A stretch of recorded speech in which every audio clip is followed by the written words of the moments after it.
தமிழர்களின் number 1 choice Tamil matrimony.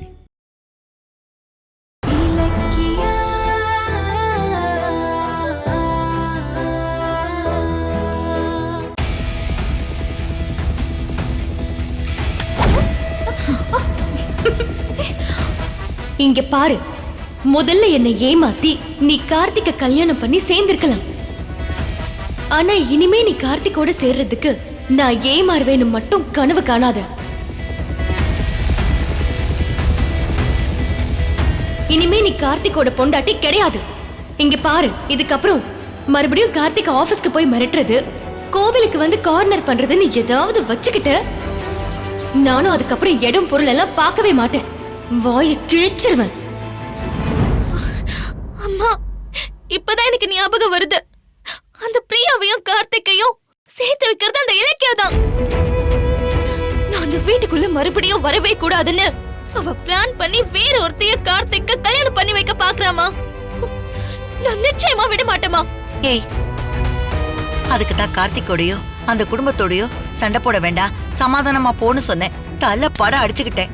நீ கேட்டியாடி? இப்ப வந்து கார்த்திகா அவ கூட சுத்துறான்னு சொல்றியே, இது தேவையாடி உனக்கு? இத பாரு, தப்பு உன் பக்கம் இருக்கு அஞ்சலி. அந்த குடும்பத்துக்கு நீ பெரிய துரோகம் பண்ணிருக்க. அப்ப நீதான் கொஞ்சம் இறங்கி போகணும். அப்பதாண்டி அவங்க உன் பக்கம் வருவாங்க. இலக்கியாவே அந்த குடும்பத்தை ஏமாத்தி அந்த வீட்டுக்குள்ள நீ போகணும்னா கொஞ்ச நாளைக்கு நீ நடிச்சு தாண்டி ஆகணும். அத செய்யினா நீ செய்யறியா? கார்த்திகை பாக்குறப்பெல்லாம் முறைச்சுக்கிட்டும் முட்டிக்கிட்டும் மோதிக்கிட்டும் இருக்க. அவனை ஜெயில போட பார்த்த அந்த வெறுப்புலதான் அவன் இன்னொருத்தைய பார்க்க ஆரம்பிச்சிட்டா. உனக்கு மூளையே இல்லையா? நான் கார்த்திக் கிட்ட சண்டை போடலனாலும் அந்த இலக்கிய என்ன வீட்டுக்குள்ள விடாம சதி பண்ணிக்கிட்டே தான் இருப்பா. நான் கர்ப்பிணி வேஷம் போட்டது அவளுக்கு ஒரு சாக்கு, அவ்வளவுதான். நான் அந்த வீட்டுக்கு மருமகளா போறதையே தடுக்க பார்த்தா. அது முடியலங்கிறதுனால இப்ப ஒரு சான்ஸ் கிடைச்சிருக்கு அவளுக்கு. கார்த்திக்க தூண்டி விட்டு என்ன மொத்தமா அத்து விட பாக்குறா. புரிஞ்சுக்கமா ப்ளீஸ். அவ என்ன சதி பண்ணாலும் சரிமா, கார்த்திக்க நான் விட மாட்டேன். அவன் வேற ஒருத்தைய கல்யாணம் பண்ணிக்கவே முடியாது. என்னைக்கு இருந்தாலும் கார்த்திக்க நான் தான் பொண்டாட்டி. அந்த இலக்கியா எப்படி தடுக்கிறான்னு நானும் பாக்குறேன். இலக்கியா, உன் பிளான் ஜெயிக்காத. நான் மறுபடியும் அந்த வீட்டுக்கு மருமகளா வந்தே தீருவேன். முடிஞ்சா தொடுத்து பாரு.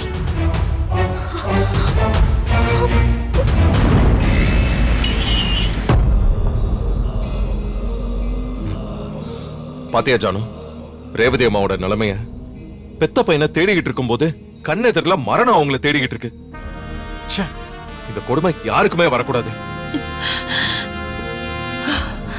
ஜானு, எனக்காக ஒண்ணு செய்வியா? என்னப்பா சொல்லு. ரேவதி அம்மாக்கு காணாம போனா அவங்க பையன் கிடைக்கணும்னு எனக்காக கடவுள்கிட்ட வேண்டுவியா? சொல்லு ஜானு, வேண்டுவியா? அது அது வந்து என்ன என்ன இலக்கியா? ரேவதி ரொம்ப சீரியஸா இருக்கா போல இருக்கு. வாயில இருந்து ரத்தம்லாம் வந்துருச்சுமா. இந்த மாதிரி நேரத்துல ஏன் அவளை வீட்டுக்கு கூட்டிட்டு வந்த? அவளை ஹாஸ்பிட்டல்லயே வச்சிருக்கலாம்ல. இல்லத்த, அது வந்து ஜானு, என்ன ஜானு, இலக்கியா உன்கிட்ட சொல்லிட்டு தானே ரேவதி அம்மா கூட்டிட்டு வந்த, அப்புறம் ஏன் இப்படி பேசுற? அப்படி இல்ல கௌதம், நான் அப்படி சொல்ல வரல. அவளோட நிலைமை எப்படி இருக்குன்னு பேசும்போது எனக்கு தெரியல. ஆனா இப்ப நேர்ல பார்த்த உடனே எனக்கு கொஞ்சம் பயமா தான் இருக்கு. ஏதாவது ஒண்ணு ஆச்சுன்னா என்ன பண்றது? பக்கத்துல ஹாஸ்பிட்டல் கூட எதுவும் இருக்கான்னு தெரியலையே. இலக்கியா, நீ தப்பு பண்ற. ரேவதிக்கு ஏதாவது ஒண்ணு ஆயிடுச்சுன்னா அந்த பாவம் நம்மள சும்மா விடாது. அந்த தவிப்பு தான் எனக்கு.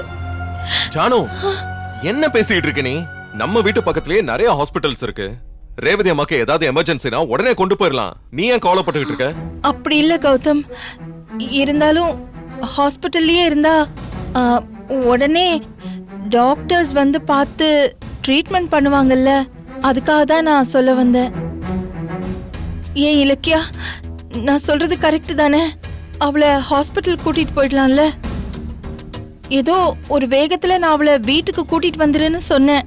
ஆனா இப்போ நிலைமையை பார்க்கும்போது ரொம்ப மோசமா இருக்கிற மாதிரி இருக்கு. அவளை ஹாஸ்பிட்டலுக்கே கூட்டிட்டு போயிடலாம்.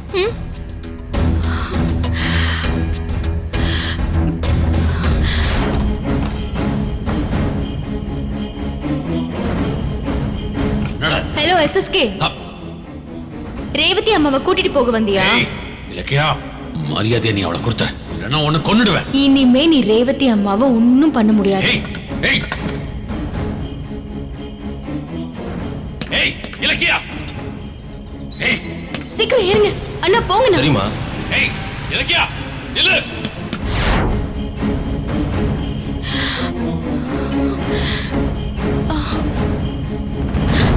என்னம்மா? அத்தை, இல்ல அத்தை, அவங்க ஹாஸ்பிடல்ல இருந்த ஆபத்து, அதனாலதான் பாதுகாப்பா இருக்கட்டும்னு இங்க கூட்டிட்டு வந்தேன். ஆ?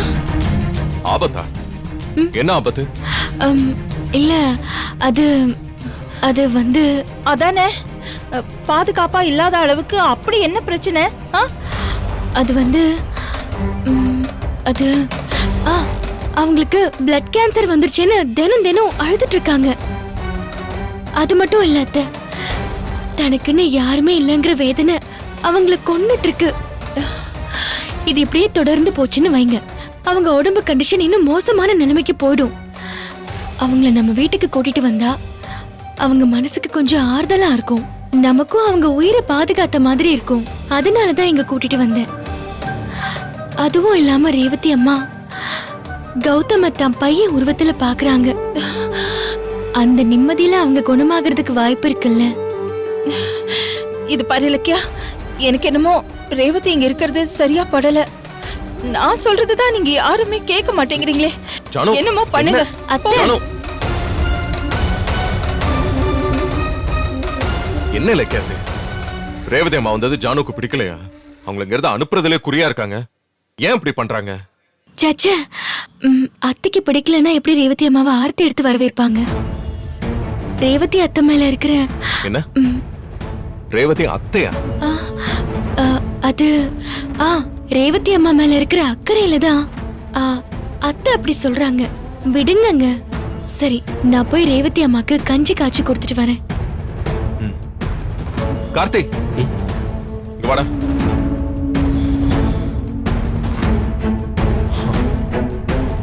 போன காரியம் என்னாச்சு? பிரியாவோட ஹாப்பியா தானே போனேன். அப்புறம் எதுக்கு பேசாம இருக்க சொல்லு. அது வந்து அண்ணி, எனக்கு தலைவலியா இருக்கு, கொஞ்சம் ரெஸ்ட் எடுக்கணும். டேய் கார்த்திக், டேய் கார்த்திக், என்னாச்சு இலக்கியா? அவனுக்கு எதுவுமே சொல்லாம போறான். தெரியலங்க, அதான் எனக்கும் ஒன்னும் புரியல. ரெஸ்டாரண்ட்ல என்ன நடந்துச்சுன்னு தெரியலையே. வேற என்ன நடந்திருக்கும்? வழக்கம் போல கார்த்திக் பிரியா கிட்ட லவ்வ சொல்றதுக்கு தயங்கி இருப்பான். அந்த டென்ஷன்ல தான் நம்ம கிட்ட சரியா பேசாம ரூமுக்கு போயிட்டு இருக்கான். அப்படியா சொல்ற? அப்படிதாங்க நினைக்கிறேன். ஆனா அப்படி சொதப்பி இருந்தா அத பத்தி நம்ம கிட்ட அவன் புலம்புவான்ல. சரி விடு, நான் பிரியா கிட்ட ஃபோன் பண்ணி என்ன நடந்துச்சுன்னு கேட்க. சரி, நீங்க என்ன ஏதுன்னு விசாரிங்க. நான் ரேவதி அம்மாக்கு கஞ்சி வச்சு கொடுத்துட்டு வந்துடுறேன். சரி போ.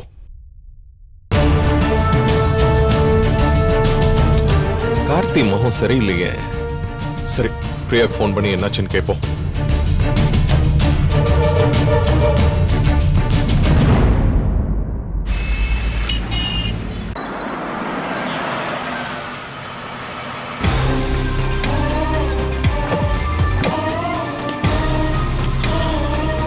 டேய் இங்க வா சார். சொல்லுங்க சார். நீ இங்கே இரு, நான் கூப்பிடும் போது உள்ள வா. புரியுதா? சரிங்க சார்.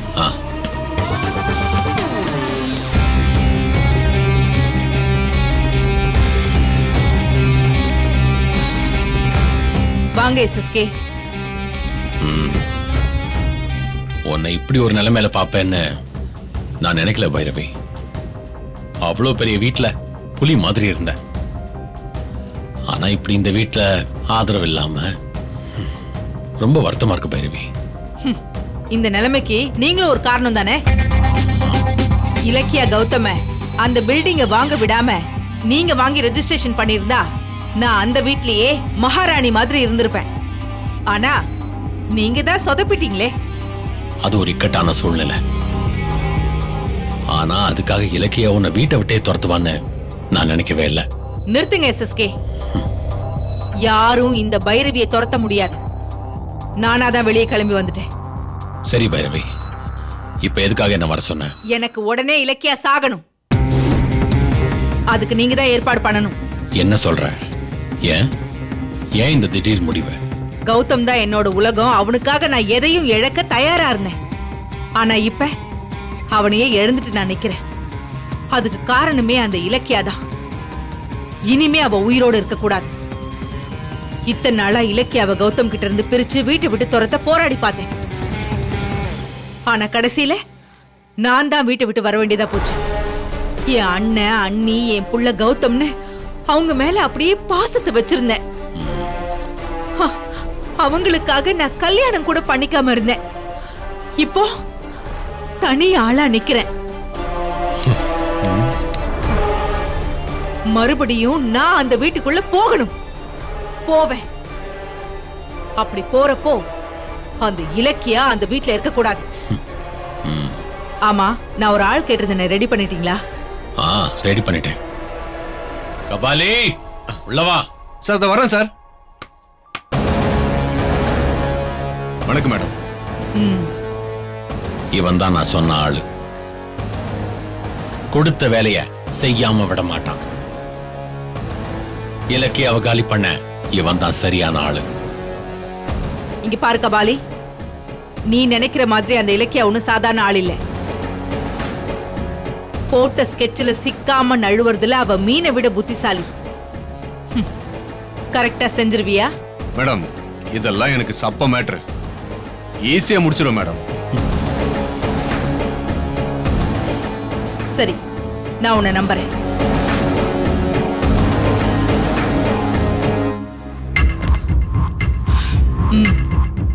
இந்தா, இத அட்வான்ஸா வச்சுக்கோ. இங்க பாரு, அந்த இலக்கியாவை எப்படி கொல்லுவியோ அது உன் இஷ்டம். ஆனா யாருக்கும் என் மேல சந்தேகம் வரக்கூடாது. ஆதரவற்ற பெண்கள் இல்லம் ஆரம்பிக்கணும்னு நினைச்சவ ஆதரவே இல்லாம பொணமா ரோட்ல கிடக்கணும். சிறப்பா செஞ்சிருவோம் மேடம். பைரவி, நீ நினைச்சது நடக்கும். நிம்மதியாரு. சரி, நான் கிளம்புறேன். வா. வரேன் மேடம். இலக்கியா, நீ வீட்டை விட்டு போயிருந்தா உயிரோடவாவது இருந்திருக்கலாம். ஆனா இப்ப உன்னை இந்த உலகத்தை விட்டே அனுப்ப போறேன். போய் சேரடி. சார் ஒரு நிமிஷம் சார். என்ன சார் இது? மேடம் இவ்வளவு பணத்தை கொடுப்பாங்க நான் நினைச்சு கூட பார்க்கல சார். நாளைக்கு அந்த இலக்கியாவை காலி பண்ணிடுறேன் சார். ஏண்டா முட்டாள், அப்படி ஏதாச்சும் செஞ்சு தொலைச்சிடாத. இலக்கியா நமக்கு உயிரோட வேணும். என்ன சார் சொல்றீங்க? ஏய், ரேவதியும் அவ பையனும் எங்க இருக்காங்கன்னு இலக்கியாக்கு நல்லா தெரியும்டா. இலக்கியா வச்சு அவங்கள கண்டுபிடிச்சு அவங்கள கொன்னுட்டு அதுக்கப்புறம் இலக்கிய கதையை முடிச்சிருவோம். ஏன் சார், ஏன் எதுவும் செய்யலன்னு பைரவி மேடம் கேட்டாங்கன்னா? பிளான் பண்ணிக்கிட்டு இருக்கேன். தோ இன்னைக்கு முடிச்சிருவேன், நாளைக்கு முடிச்சிருவேன்னு சொல்லி சமாளிச்சுக்கிட்டே இருடா. என்ன இல்லன்னு வை, இலக்கியாவை கொல்றதுக்கு பைரவி வேற ஆளை செட் பண்ணிடுவா. புரியுதா? புரியுது சார். வண்டி எடு.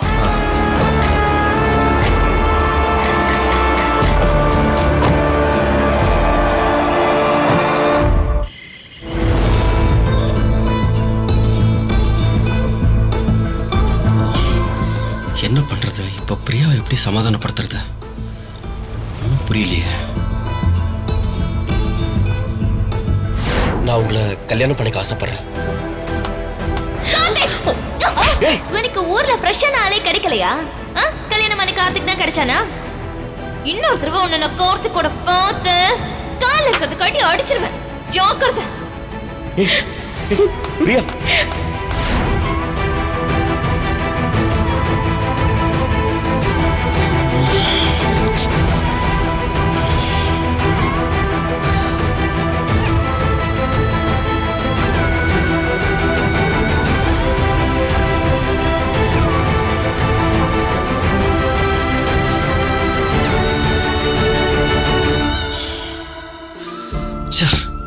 அந்த ராட்சசி அஞ்சலி அடிச்சதும் பிரியா அப்படியே உடஞ்சு போயிட்டா.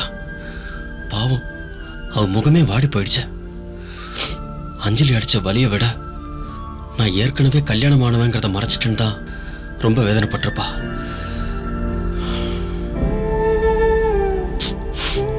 இப்ப நான் பிரியாவை எப்படி சமாதானப்படுத்துவேன்?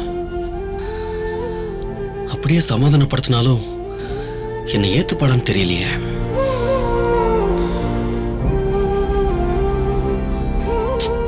எதுக்கும் ஃபோன் பண்ணி பார்ப்போம்.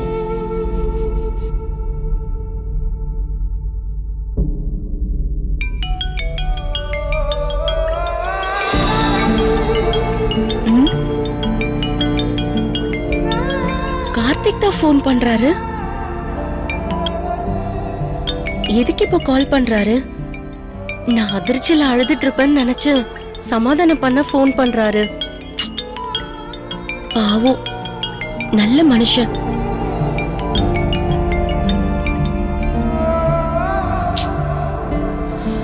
நான் நினைச்ச மாதிரி அவங்க ரொம்ப வேதனையில தான் இருக்காங்க. அதான் ஃபோன் எடுக்க மாட்டேங்கிறாங்க. மறுபடியும் ட்ரை பண்ணுவோம்.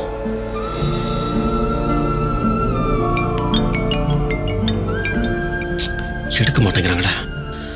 ஃபோன் எடுங்க பிரியா. என்னால நிம்மதியா இருக்க முடியாது பிரியா. அட்டன் பண்ணுங்க பிரியா, ப்ளீஸ் எடுங்க.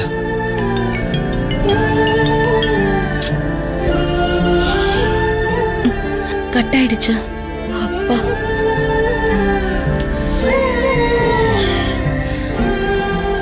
எடுக்கலையே. எப்படியாவது எடுக்கணுமே, பேசணுமே. மறுபடியும் ட்ரை பண்ணி பார்க்கறேன். சாரி கார்த்திக், என்னால போன் எடுக்க முடியாது. உங்க அண்ணன் போட்ட டிராமா சரியான ரூட்ல போயிட்டு இருக்கு. கௌதம் என்ன நினைச்சாரோ அதே மாதிரி அஞ்சலிக்கு பொசசிவ்னஸ் ஆரம்பிச்சிருச்சு. அவங்க அடிச்சது எனக்கு வலிச்சாலும் எங்க பிளான்ல அதை எதிர்பார்த்ததுதான். அஞ்சலி உங்க மேல இருக்கிற காதல்ல தான் என்ன அடிச்சிருக்காங்க. இதுக்கப்புறம் உங்களை எப்பவுமே விட்டு கொடுக்க கூடாதுன்னு அவங்க உறுதியா இருக்காங்க. இன்னும் கொஞ்சம் நல்ல அஞ்சலி உங்களை பார்த்து என்ன மன்னிச்சிருங்க, நம்ம சேர்ந்து வாழலாம்னு சொல்ல போறாங்க. அதெல்லாம் நடக்கணும்னா நமக்குள்ள நடக்கிற இந்த ஆட்டோ தொடர்ந்துதான் ஆகும். சோ எங்களோட பிளான் படி என்னால இப்ப போன் எடுக்க முடியாது. சாரி கார்த்திக்.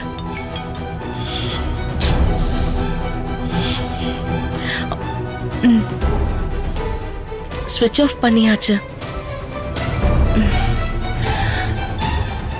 லாஸ்டா ஒரே ஒரு தடவை ட்ரை பண்ணி பார்க்கலாம். கண்டிப்பா எடுப்பாங்க.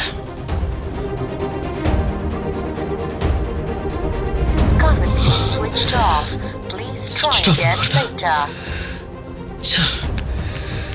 போனை ஸ்விட்ச் ஆஃப் பண்ணிட்டாங்க.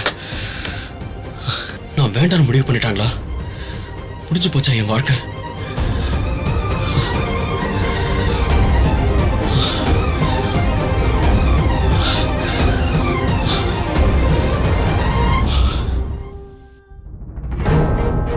ஏன் இலக்கியா, பிரியாவை அஞ்சலி அரைஞ்சிட்டு போனதா பிரியா போன்ல சொன்னாலே, அத பத்தி கார்த்திக் ஏதாவது சொன்னானா? ஆஹா, இல்லங்க. நானும் அவனா வந்து சொல்லுவான்னு பாத்துட்டு தாங்க இருக்கேன். ஆனா அவன் ரூம்ல இருந்து வெளியே வரவே இல்லை. ஓ, இந்த விஷயத்தை அவன் சாதாரணமா எடுத்துக்க மாட்டானே. நிச்சயமா பிரியாவுக்கு போன் பண்ணிருப்பான்னு தான் நினைக்கிறேன். ஆனா நான் சொன்ன மாதிரி அவ போன் எடுத்திருக்க மாட்டான். நானும் அப்படிதாங்க நினைக்கிறேன். ஏங்க, கார்த்திக் என்ன நிலைமையில இருக்கான்னு பாத்துட்டு வருவோமே. சரி வா.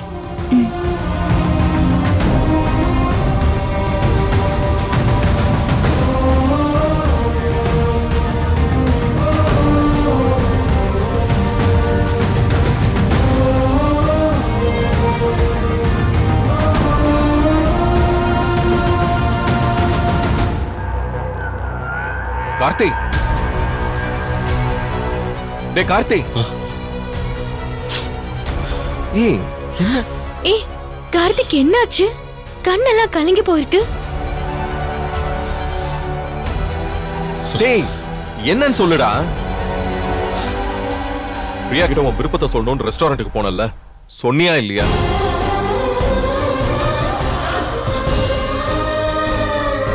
ஐயோ கார்த்திக், ஏன் பேசாம இருக்க? பிரியா உன் விருப்பத்தை ஏத்துக்கிட்டாலா இல்லையா? என்ன நடந்துச்சுன்னு சொல்ல.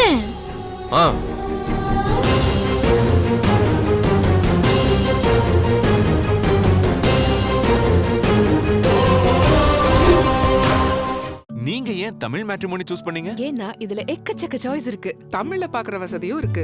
ஹாரோஸ்கோப் கூட மேட்ச் பண்ண முடியும். லட்சக்கணக்கான பேருக்கு நம்ம தமிழ் மேட்ரிமோனி மூலமா கல்யாணம் நடந்திருக்கு. இதுக்கு மேல என்ன வேணும்? தமிழர்களின் நம்பர் 1 சாய்ஸ் தமிழ் மேட்ரிமோனி. நீங்க ஏன் தமிழ் மேட்ரிமோனி சூஸ் பண்ணீங்க? ஏன்னா இதுல எக்கச்சக்க சாய்ஸ் இருக்கு. தமிழ்ல பாக்குற வசதியும் இருக்கு. ஹாரோஸ்கோப் கூட மேட்ச் பண்ண முடியும். லட்சக்கணக்கான பேருக்கு நம்ம தமிழ் மேட்ரிமோனி மூலமா கல்யாணம் நடந்திருக்கு. இதுக்கு மேல என்ன வேணும்? தமிழர்களின் நம்பர் 1 சாய்ஸ் தமிழ் மேட்ரிமோனி. இந்த வீடியோ உங்களுக்கு பிடிச்சிருந்தா லைக் பண்ணுங்க, கமெண்ட் பண்ணுங்க அண்ட் ஷேர் பண்ணுங்க. மறக்காம சரிகமா டிவி ஷோஸ் தமிழை சப்ஸ்கிரைப் பண்ணுங்க.